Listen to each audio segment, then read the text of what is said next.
let's draw a triangle over the edges of the foreground leading to the point of interest. You can see that implied triangle shape that I was talking about.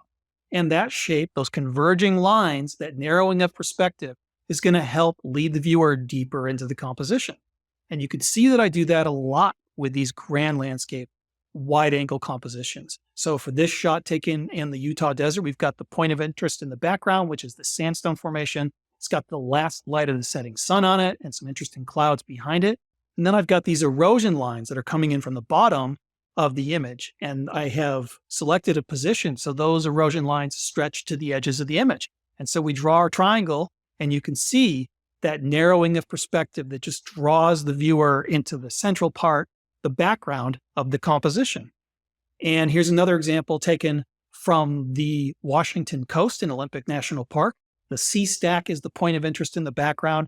And then I used the ripples in the sand that were illuminated by the setting sun as my leading lines, as my foreground in this composition. And if you go to the edge of the ripples on either side and we draw our lines, you can see that implied triangle leading to the point of interest. That's why the point of interest is so important.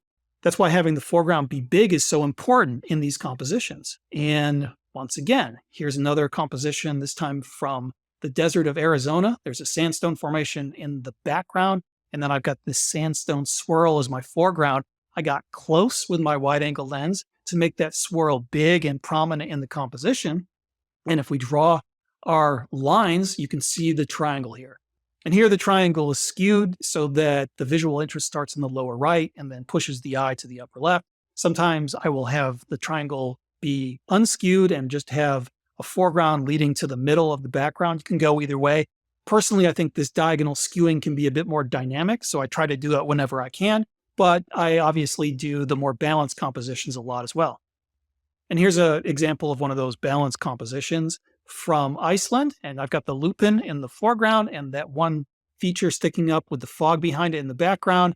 And if we go from the edges of the flowers on the left and right and we draw our lines, we get that implied triangle. So this is pretty simple. This triangle shape is so common in so many of these grand landscape scenes.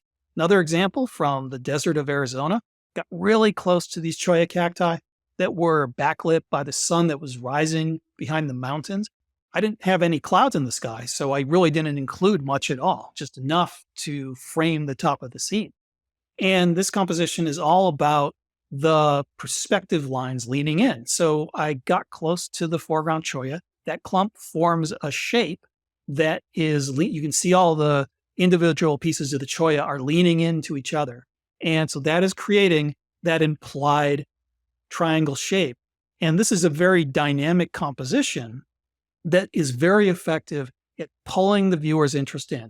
So you've got that implied triangle creating these converging diagonal lines, and those are pushing the viewer from foreground to background.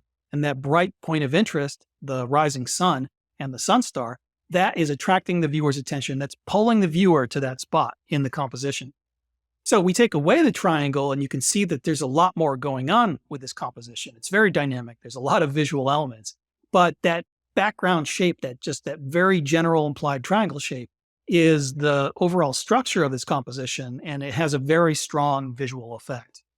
And so I want you to keep this triangle in mind. You don't have to turn every grand landscape shot into an implied triangle, but I think it will be an effective guide for you when you're looking for these near-far compositions. So now you're ready to go out there and take amazing landscape photos. Just remember, don't think of the scenery as your subject. A successful grand landscape photo has as much, if not more, to do with the foreground and the sky than the scenery itself.